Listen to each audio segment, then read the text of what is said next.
राधे राधे दोस्तों, कैसे आप सब। दोस्तों, हमारे YouTube चैनल पर आपका स्वागत है।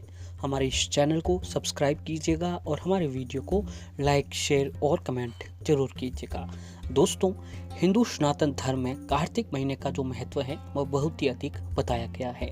इस महीने में व्रत और तप करने का जो महत्व धर्म शास्त्रों में भी बताया गया है, जिसके अनुसार दोस्तों जो मनुष्य स्वयं के साथ साथ जो है इस महीने में जो भगवान के प्रति यातना, साधना और जो है पूजा आराधना करता है, तो दोस्तों उस व्यक्ति को जो है मोक्ष की प्राप्ति होती है। दोस्तों, शरद पूर्णिमा से बाद कार्तिक महीने की शुरुआत हो जाती है। इस बार जो है दोस्तों 30 नवंबर को शरद पूर्णिमा थी और इसीलिए 1 नवंबर से कार्तिक महीना जो है आरंभ हो चुका है। हिंदू धर्म में कार्तिक महीने को बहुत ही विशेष माना गया है। यह महीना जगत के पालन करता श्री हरि विष्णु और सुख समृद्धि की देवी माता लक्ष्मी जी को समर्पित किया जाता है। जी हाँ दोस्तों, ये जो महीना है कार्तिक महीना, इस महीने को भगवान विष्णु जी को समर्पित किया गया है। इस महीने में जो है दोस्तों जो भी भक्त, जो मनुष्य, जो जातक इस दिनों में भगवान विष्णु, माता लक्ष्मी जी की पूजा आराधना, उनके नामों को जाप, मंत्रों का जाप, यातना, उपाय, साधना, भगवान का नाम जो भी करता है दोस्तों, उस व्यक्ति के जो है सारे कष्ट, परेशानियां दूर हो जाती हैं। कार्तिक महीने में जो भी जातक ब्रह्म मुहूर्त में स्नान करने से, सुबह जल्दी उठकर सूर्य उदय होने से पहले स्नान कर पृथ्वी पर करता है, जो स्नान करता है व्यक्ति, उस पृथ्वी पर सभी तीर्थ के समान पुण्य की प्राप्ति होती है। और इस महीने को जो है दोस्तों मोक्ष द्वार का महीना भी कहा जाता है। और कार्तिक महीने में बहुत सारे त्यौहार भी पड़ते हैं, इसीलिए इसे एक नज़र से देखा जाए तो इसे त्योहारों का महीना भी कहा जाता है। कार्तिक महीने का आरंभ होने के बाद करवा चौथ, धनतेरस, रूप चौदस, दीपावली, गोवर्धन पूजा, भैया दूज, देव उठनी एकादश आदि पर्व मनाए जाते हैं। कार्तिक महीने की एकादशी का जो महत्व है वह भी बहुत अधिक बताया जाता है। दोस्तों, इसे देव उठावनी एकादशी भी कहा जाता है। इस कार्तिक महीने की एकादशी के बाद जो है शुभ कार्यों की शुरुआत हो जाती है। विवाह करना, गृह प्रवेश करना और कई सारे जो भी शुभ काम की शुरुआत जो होती है इस एकादशी के बाद शुरू हो जाती है। और कार्तिक महीना जो खत्म होता है वो गुरु पूर्णिमा के दिन खत्म हो जाता है। दोस्तों, हिंदू पंचांग के अनुसार वर्ष में पूरे 12 महीने होते हैं। हर महीने का एक अलग अलग नाम और अलग महत्व भी बताया गया है। कार्तिक महीने के बारे में कहा जाता है कि इस महीने में भगवान शिव के पुत्र कुमार कार्तिकेय ने तारकासुर नाम के राक्षस का अंत किया था, जिसके कारण इस माह का नाम जो है कार्तिक हुआ।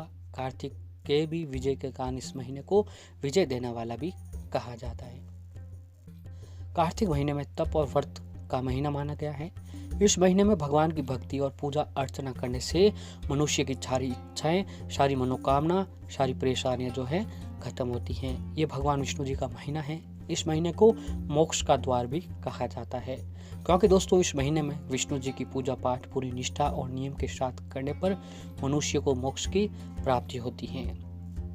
और यह महीना मनुष्य को आध्यात्मिक की ओर अग्रसर करने वाला होता है।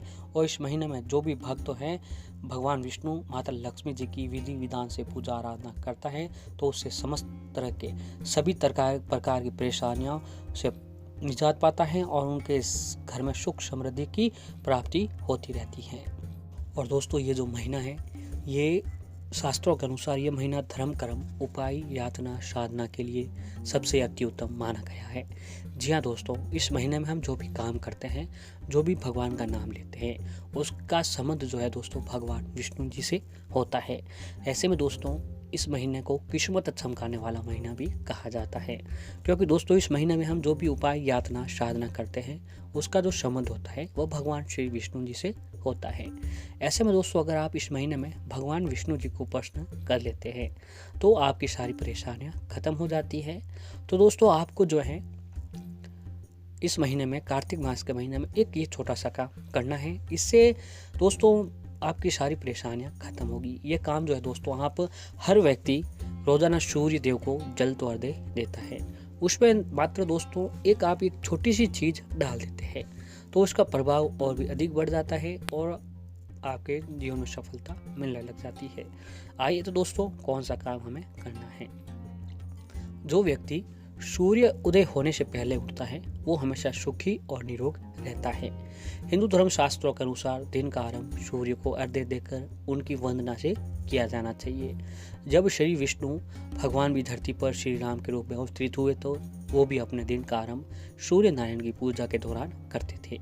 मान्यता है कि इनकी कृपा दृष्टि से रोग शोक सब नष्ट हो जाते हैं और सूर्य देव को जो है प्रत्यक्ष देवता भी कहा जाता है, क्योंकि इन्हें मूर्त रूप में देखा जा सकता है, अर्थात हर कोई जो इनके साक्षात दर्शन कर सकते हैं। सूर्य की शक्तियों का मुख्य स्रोत उनकी पत्नी उषा और प्रत्युषा है। दोस्तों, सूर्य को ज्योतिष में आत्मा का कारक भी माना जाता है। ऊर्जा और पॉजिटिव देने के लिए सूर्य की पूजा हमें करनी चाहिए। जो व्यक्ति सूर्य देव को नमन करते हैं उनके अंदर का एक गजब का आत्मविश्वास बना हुआ होता है और उस व्यक्ति पर कभी भी तंत्र मंत्र का कोई प्रभाव भी नहीं पड़ता है।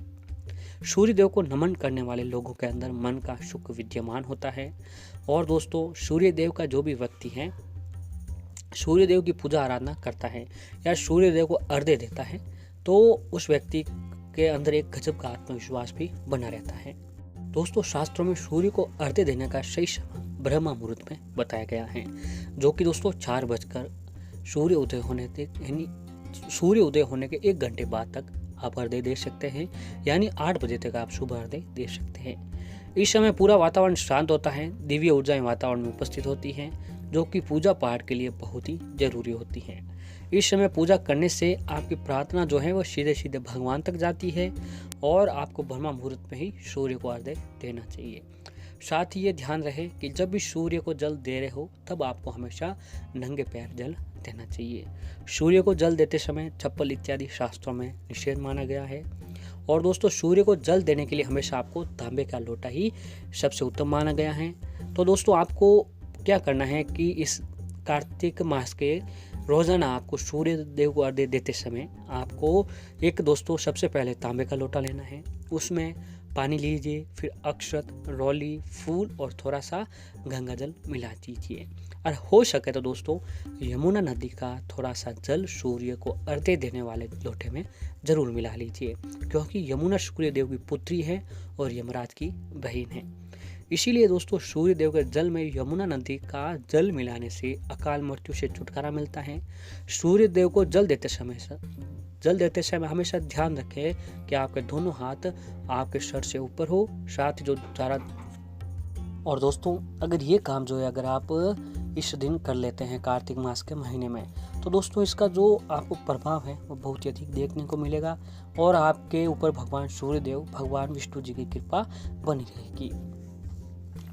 तो दोस्तों, एक काम करना है कि आपको जब भी सूर्य देव को जल चढ़ाते हैं उस समय आपको उसके अंदर कुछ मीठा अवश्य ही मिला देना चाहिए, यानी कोई मिश्री, चीनी आप डालकर सूर्य देव को अर्घ्य देते हैं तो उसका परिणाम भी हमें अच्छा मिलता है।